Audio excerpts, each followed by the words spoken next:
Welcome to the Explainer. Today we're jumping right into a seriously fascinating and honestly pretty tragic era of Middle-earth history. We're looking at Of the Noldor in Beleriand. And there's really just one massive theme I want you to keep in the back of your mind as we go through this. The absolute, inescapable consequences of keeping secrets. I mean, what actually happens when an entire civilization builds its foundation on a devastating lie? For the Noldor elves arriving in Beleriand, survival meant hiding from Morgoth, their great enemy. But that hiding kind of snowballed. Hiding from the enemy turned into hiding from their own allies, and eventually hiding from their own incredibly dark history. Let's see how this all unravels. Okay, let's dive into this by just getting our bearings geographically in Beleriand. Take a look at how the land is split up among these different elven lords. Up in the craggy, mountainous regions, you've got Turgon. Down towards the middle, there's the massive forested realm of Doriath, ruled by King Thingol. And over to the west is Norgothrond, set up by Finrod. Now, each of these leaders had a totally different strategy for dealing with the creeping dangers of Middle-earth.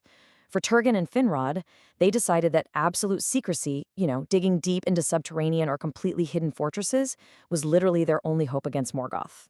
So let's start with Turgon, because he creates what is basically the ultimate physical secret.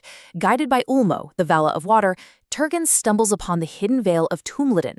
It's this lush green plain totally boxed in by sheer impassable mountains. So for 52 years of grueling, entirely secret construction, Turgon and his people build this magnificent city. And the wild part? When it's finally done, Turgon takes his people, marches them into the mountains, and just shuts the gates. For over 350 years, those gates stayed slammed shut. Nobody goes in, nobody comes out. They essentially just deleted themselves from the known map. And the shifting identity of this city tells you everything you need to know. Originally, Turgon named it Gondolin in the high speech of the elves. It's a beautiful name. It translates to the rock of the music of water, inspired by these shining fountains he built. But over time, in the local Sindarin tongue, people just started calling it Gondolin, which just means the hidden rock. So the very identity of the place literally morphed from this beautiful celebration of art into a pure, stone-cold monument to secrecy and isolation. But here's the thing about a perfectly hidden rock. It is still not safe from destiny. Right as Turgon is getting ready to move everyone into Gondolin, Ulmo actually appears to him with a pretty ominous warning. He basically says, hey, love not too well the work of thy hands and the devices of thy heart. Why? Because Turgon is still laboring under the doom of Mandos. It's a curse on the Noldor that even the gods of the sea couldn't wash away. Ulmo warns him that eventually, treason is going to wake up inside those perfect white walls.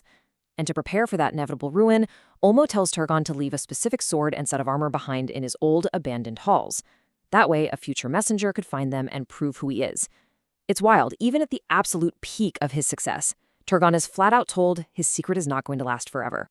So while Turgon is literally hiding an entire city in the mountains, there is a massive historical secret being kept right in the heart of Doriath.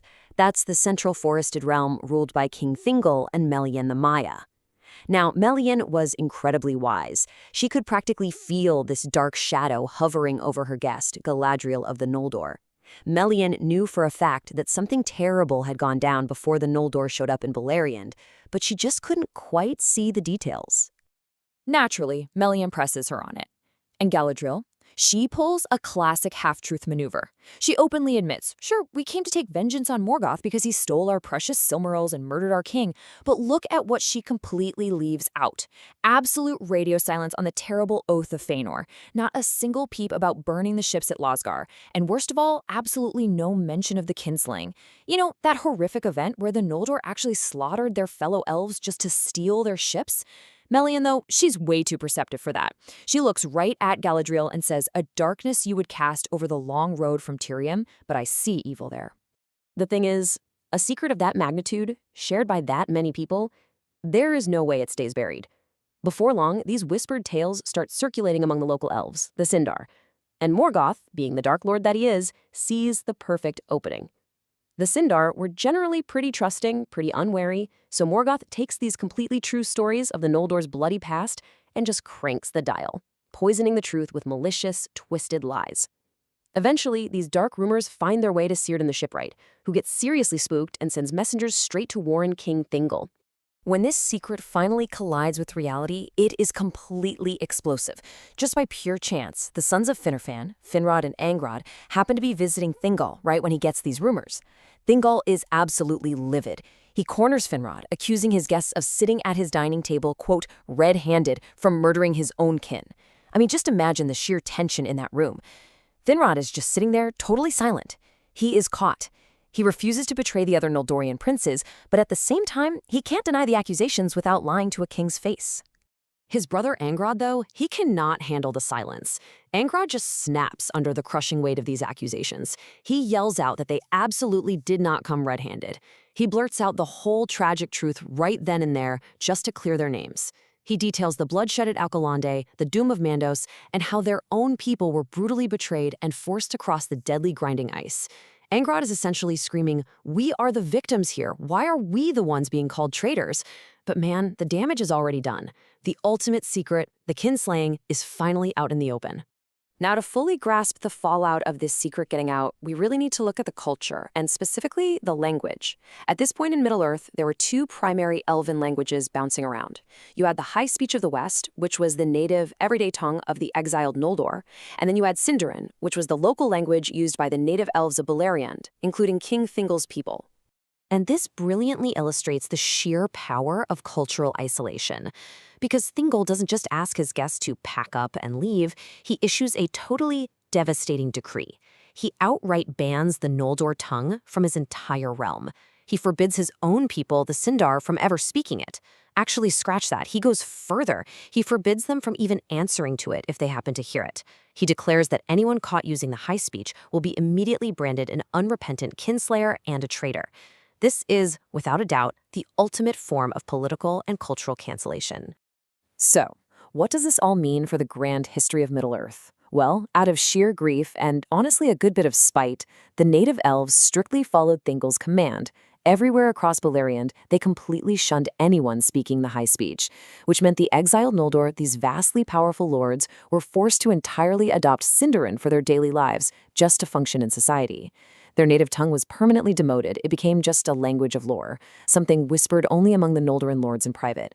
Think about that for a second. The revelation of a dark secret literally changed the dominant spoken language of an entire continent. Never, ever underestimate the power of an elven grudge.